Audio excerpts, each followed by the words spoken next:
एक है ना, वैक्सीन के अंदर एक छोटा सा टॉपिक और है अपने सिलेबस में, उसमें क्या है, रिकॉम्बिनेंट वैक्सीन। ठीक है, रिकॉम्बिनेंट वैक्सीन। ओके, इसमें बेसिकली अपन देखो क्या करते हैं, बहुत इजी है, ध्यान से समझना, समझ में आ जाएगा। ठीक है, ये अपने पास कोई क्या है, पैथोजन है। ये अपने पास कोई क्या है, पैथोजन है।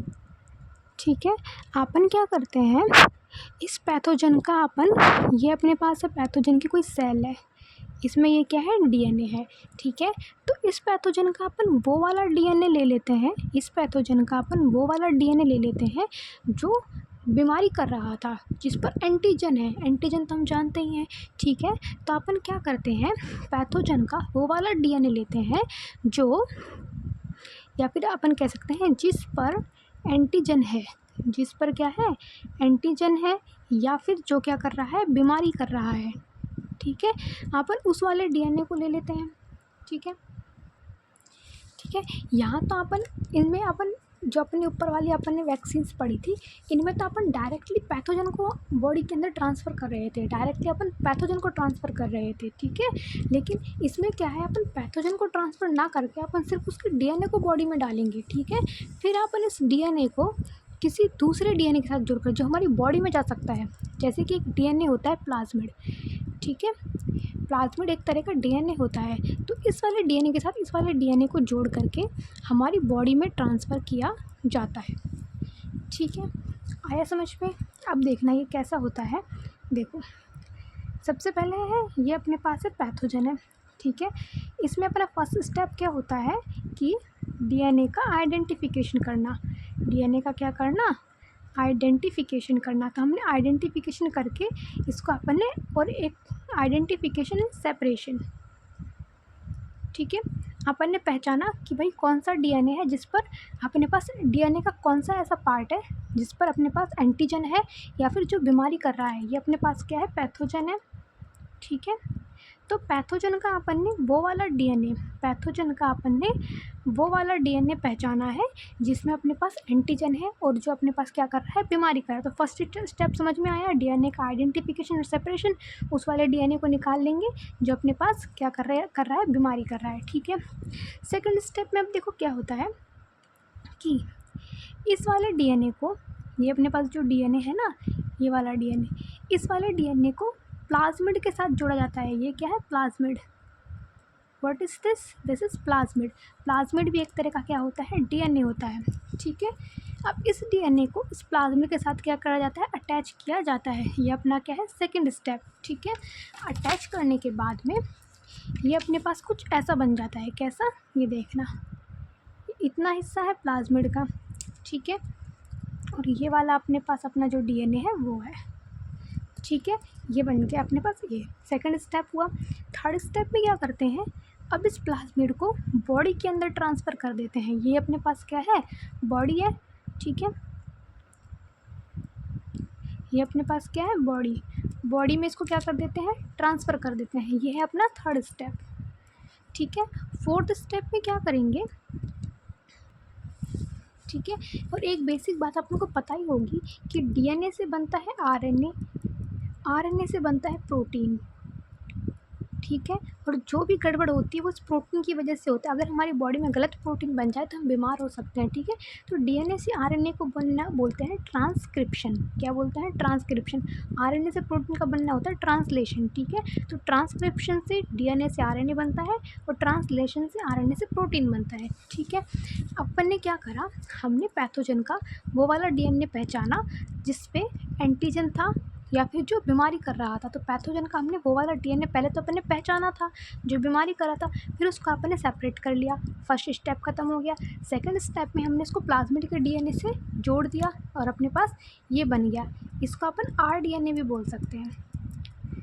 ठीक है, ये अपने पास बन गया। उसके बाद इस वाले डीएनए को हमने हमारी बॉडी में डाल दिया।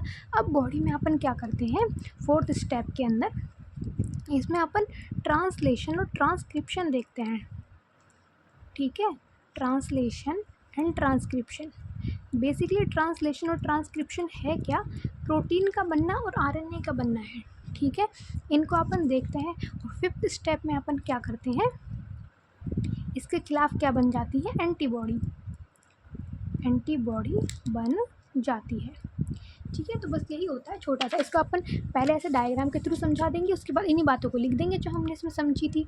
ठीक है, कुछ खास नहीं है पर ये इंपॉर्टेंट है, थोड़ा आ सकता है ये रिकॉम्बिनेंट के बारे में। ठीक है, हो गया। ठीक है, अब अपने पास ना इस यूनिट का लास्ट टॉपिक है जो कि क्या है, मोनोक्लोनल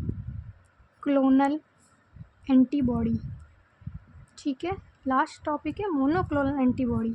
तो मोनोक्लोनल एंटीबॉडी क्या होती है? जनरली क्या होता है कि अलग अलग पैथोजन के लिए अलग अलग एंटीबॉडी होती हैं। ठीक है, अलग अलग पैथोजन के लिए या फिर एंटीजन के लिए कई सारी एंटीबॉडी होती हैं, कई एंटीबॉडी होती हैं। तो बहुत सारी एंटीबॉडी को तो अपन बोल देते हैं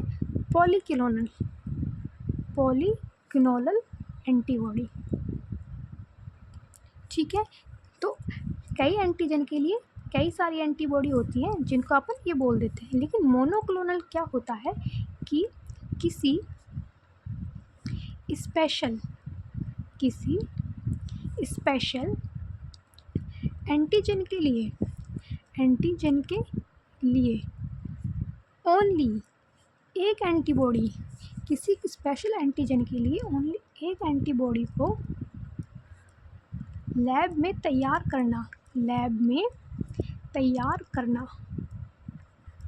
किया जाता है। और इस एक एंटीबॉडी को ही बोलते हैं मोनोक्लोनल एंटीबॉडी। आया समझ में? जब अपने पास बहुत सारी एंटीबॉडी होती हैं तो पॉलीक्लोनल होता है, लेकिन जो मोनोक्लोनल एंटीबॉडी होती है किसी एक स्पेशल एंटीजन के लिए एक ही एंटीबॉडी बनाई जाती है और ये हमेशा लैब में ही बनाई जाती है। ठीक है, बॉडी क्या है, हमारी बॉडी में तो बहुत सारी एंटीबॉडी है, हर चीज़, फीवर के लिए अलग, खांसी के लिए अलग, जुकाम के लिए अलग, हर चीज़ के लिए अलग अलग एंटीबॉडी है। लेकिन मोनोक्लोनल क्या होता है कि किसी एक स्पेशल एंटीजन के लिए सिर्फ एक एंटीबॉडी होती है जो सिर्फ लैब में तैयार की जाती है, उसको बोलते हैं मोनोक्लोनल एंटीबॉडी। डेफिनेशन क्लियर है? ठीक है, उसके बाद इसका प्रोडक्शन, इसको लैब में बनाया कैसे जाता है, प्रोडक्शन कैसे किया जाता है, लैब में कैसे बनाते हैं। ठीक है, तो बेसिकली इसमें ना एक चूहा होता है, उस चूहे के साथ थोड़ा सा अन्याय किया जाता है। ये अपने पास कोई क्या है, चूहा है। ठीक है, ये क्या है अपने पास, रैट। ठीक है, अपन क्या करते हैं, इस रैट के अंदर, ये अपने पास रैट था, दोबारा बनाना पड़ेगा। ठीक है, इस रैट के अंदर अपन क्या डालते हैं, एक एंटीजन डालते हैं। एंटीजन, वो भी कैसा एंटीजन, जो क्या कर दे, बीमारी कर दे। ठीक है, बीमारी करने वाला। ठीक है, तो अपन इस रैट में बीमारी करने वाला एंटीजन डालते हैं। अब क्या होगा, जब हमने रैट में बीमारी करने वाला एंटीजन डाला, ठीक है, तो रैट में क्या बनेंगी, अपने पास एंटीबॉडी बनेंगी। ठीक है, रैट में हमने बीमारी करने वाला एंटीजन डाला तो रैट में एंटीबॉडी भी बनेगी कि नहीं बनेगी। ठीक है, तो अपने पास फर्स्ट स्टेप समझ में आया इसका प्रोडक्शन का। फर्स्ट स्टेप क्या होता है, रैट में अपन ने बीमारी करने वाला एंटीजन डाला, ठीक है, जिससे इसमें एंटीबॉडी बनती है। सेकंड स्टेप क्या होगा कि अपन रैट में से क्या करते हैं, एंटीबॉडी बनाने वाली सेल। और कौन सी सेल एंटीबॉडी बनाती है, यानी कि बी लिम्फोसाइट। पढ़ के आ चुके हैं ना ये सब चीज़ें हम। बी लिम्फोसाइट को क्या कर लेते हैं, सेपरेट कर लेते हैं। सेपरेट मतलब अलग, सेपरेट कर लेते हैं। ठीक है, रैट में हमने फर्स्ट स्टेप में हमने रैट में एंटीजन डाला जो बीमारी कर रहा था, जिसकी वजह से रैट में एंटीबॉडी बनी। ठीक है, सेकंड स्टेप में हमने क्या करा, रैट में से एंटीबॉडी बनाने वाली सेल यानी कि बी लिम्फोसाइट सेल को अपने सेपरेट कर लिया। अब ये अपने पास थर्ड स्टेप इसका। ठीक है, अब ये तो अपने पास रैट की कहानी थी। ठीक है, और अपने पास दूसरी तरफ लैब में क्या हो रहा होता है, दूसरी तरफ लैब में माई, ठीक है, दूसरी तरफ लैब में क्या नाम है इसका, माइलोमा सेल। ठीक है, माइलोमा सेल। तो एक तरफ तो हमने क्या करा, रैट में एंटीजन डाला, एंटीबॉडी बनी, फिर हमने रैट में से ये एंटीबॉडी जो सेल बना रही थी यानी कि बी लिम्फोसाइट को हमने क्या कर लिया, सेपरेट कर लिया। दूसरी तरफ लैब में क्या होता है कि जो तो इतना अपन काम कर रहे हैं, अपन दूसरी साइड में कैसे, अपन एक तरफ हमने छोले बनाए, दूसरी तरफ अपन चावल बना रहे हैं, ठीक है, एक तरफ यही काम होता है इसमें, ठीक है। तो एक तरफ तो हमने ये सब चीज़ें करी, दूसरी साइड अपन ने क्या करा, लैब में हमने माइलोमा सेल को रेडी किया, ठीक है, माइलोमा सेल बन गई, है ना। अब अपने पास चौथे स्टेप में क्या होता है, अपने पास दो सेल है, एक तो बी लिम्फोसाइट सेल जो हमने रैट में से निकाली है, एक जो हमने लैब में तैयार करी है माइलोमा सेल। तो जो अपने पास ये बी लिम्फोसाइट सेल होती है ये, और जो अपने पास ये माइलोमा सेल होती है ये,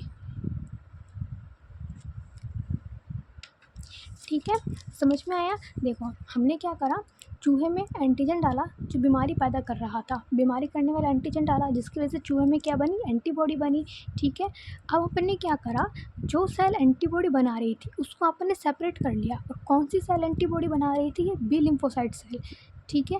एंटीजन डाला, एंटीबॉडी बनी, एंटीबॉडी बनाने वाली सेल यानी कि बी लिम्फोसाइट सेल को हमने क्या कर लिया, सेपरेट कर लिया। दूसरी साइड हमने लैब में माइलोमा सेल को तैयार करा। अब ये बी लिम्फोसाइट सेल और माइलोमा सेल आपस में क्या हो जाती है, मिल जाती हैं, मिलने को इंग्लिश में बोलते हैं फ्यूज़न, ठीक है। कौन कौन सी सेल मिलती है, एक सेल जो चूहे से ली है यानी कि बी लिम्फोसाइट, दूसरी सेल जो लैब में तैयार करी है। तो चूहे से निकलने वाली सेल और लैब वाली सेल, इन दोनों को आपस में अपन मिला देते हैं यानी इनका फ्यूज़न कर देते हैं, इसको बोलते हैं सेल फ्यूज़न, ठीक है। पाँचवें स्टेप में क्या करते हैं, जब हमने ये दोनों सेल मिलाई, इनका अपन ने जब फ्यूज़न करा तो अपने पास एक नई सेल बन के आती है, एक अपने पास न्यू सेल बनती है जिसको अपन बोलते हैं क्या नेम है, हाइब्रिडोमा सेल, ठीक है। नई सेल बनती है जिसको बोलते हैं अपन हाइब्रिडोमा सेल, ठीक है। क्या करा, चूहे से एक सेल निकाली, एक सेल लैब में तैयार करी, इन दोनों सेल को आपस में मिला दिया, इन दोनों सेल को मिलाने से एक तीसरी सेल बनी जिसको बोला हमने हाइड्रोमा, ठीक है। फिर ठीक है, उसके बाद अपन लास्ट में क्या करते हैं, छठे स्टेप में क्या करते हैं, इस सेल को अपन अलग कर लेते हैं, ठीक है, और एक बड़े पैमाने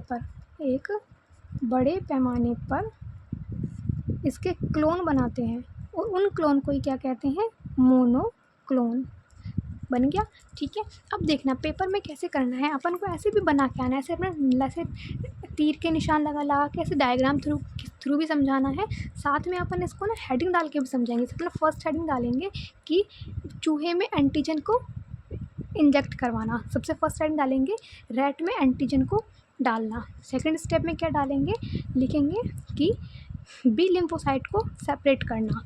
थर्ड में क्या डालेंगे, लैब में माइलोमा सेल को रेडी करना, ठीक है। हालांकि अपन उनके अंदर वही सब लाइन, सब ने फर्स्ट हेडिंग डाली एंटीजन बनाना, तो लाइन अपन क्या लिख देंगे कि चूहे में एंटीजन डाला जिससे एंटीबॉडी बनी।